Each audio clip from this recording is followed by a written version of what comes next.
What's up, everybody? Welcome back to another video. I'm really excited about today's video. The reason I'm so excited is because I'm going to start a new series starting today in which I talk about the things that I've learned whenever I do something new within photography or videography or editing or sound or whatever the case may be. Roll the intro.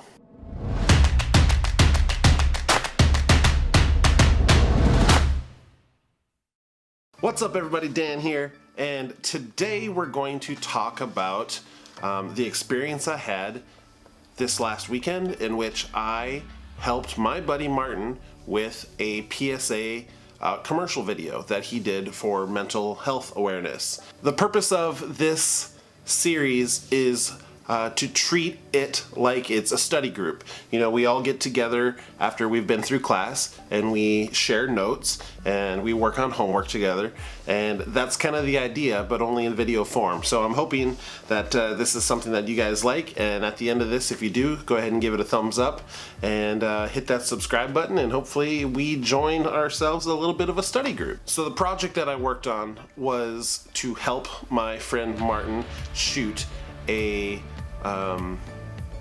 commercial of sorts, PSA kind of announcement, like the more you know type things.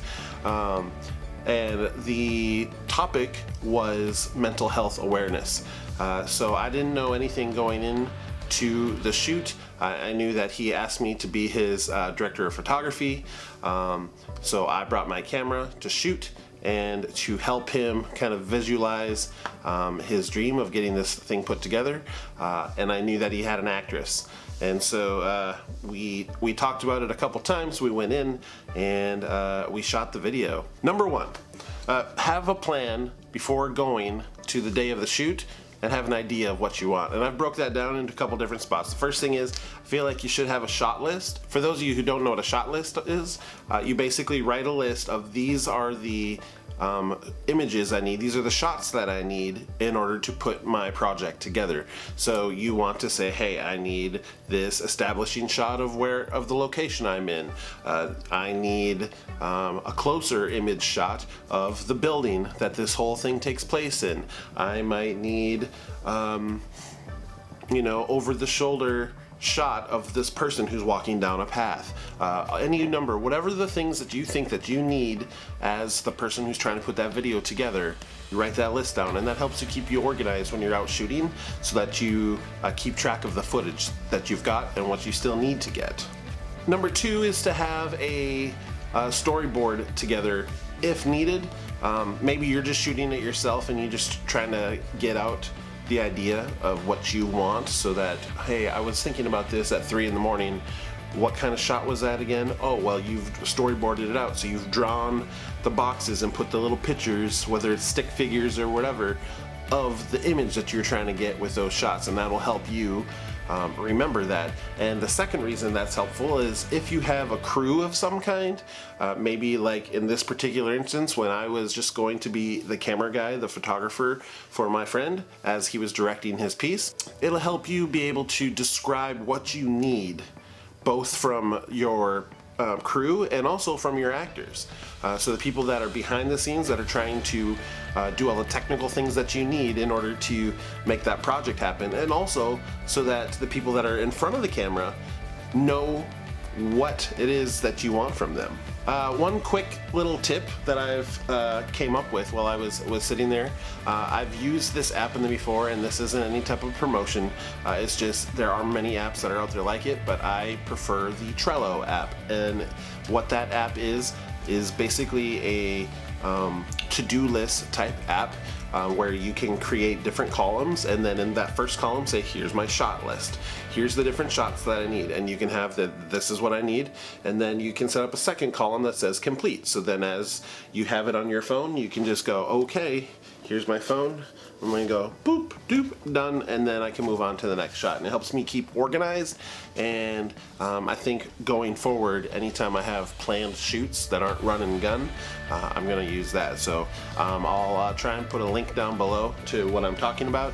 It is available on PC, it's available on Android and on iOS, and the cool part is once you sign up with an account and it's free, you can actually access your pages on your computer or on your phone or your device, whatever you have. So it's a nice way of keeping organized. All right, thing number 2 that I came up with is that you need to be willing to listen to the ideas of the people that you're working with. It is art, right? So as you're working with other people who have creative skills, whether it is the actor or the director, or maybe it's your sound guy, or maybe it's somebody who's really good at lighting, or whatever the case may be, everybody's working together, and sometimes you never know when inspiration is going to strike. So we could be just sitting there and all of a sudden the person who's shooting your film says, hey, I think it'd be really cool if we got this angle, maybe we should try that. It doesn't hurt to grab it. You could maybe decide when you're editing later, oh man, I wish I would have gotten that angle that they talked about. That would have been really good to have here. But you didn't at the time, and then you either A, move on without it, or B, you have to get everybody back together, go back to the location you were at. If they were an actress or an actor and they were in all the other pieces, they have to get the same clothes on. They have to have the same, it has to be the same type of weather. If it's an outside shot, it has to, or if it's inside, you have to set the lighting just right. You're better off just grabbing the angle that you want while you're there. That way, if you don't need it, that's okay. But if you do need it, you have it. The third thing that I noticed in this particular shoot is if you have actors, or if you have people that are in front of camera that aren't yourself, it's a good idea to go over with them what you want in each scene that you're shooting, and that way they can give their best performance. If it's an acting piece, they're not taken by surprise.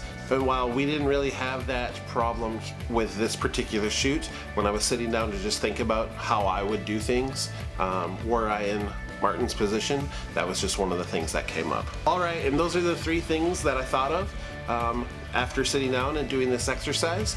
Martin's video is now live. I will link it down in the comments below.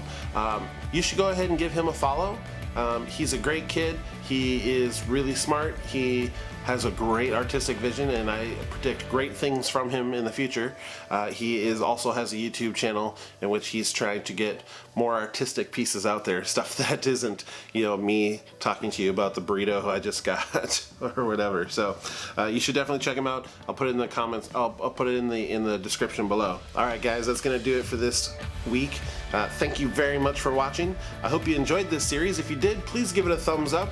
Tell your buddies, tell your friends. Maybe hit that subscribe button, and maybe hit that bell as well, so that way you're notified the next time I have a video come out. Guys, I love the fact that this medium, the internet, YouTube space, the video space, gives me the opportunity to talk to people that I've never seen before, and maybe connect with what we love, which is video. So until the next time, guys, I want to thank you so much for watching, and I will see you in the next video.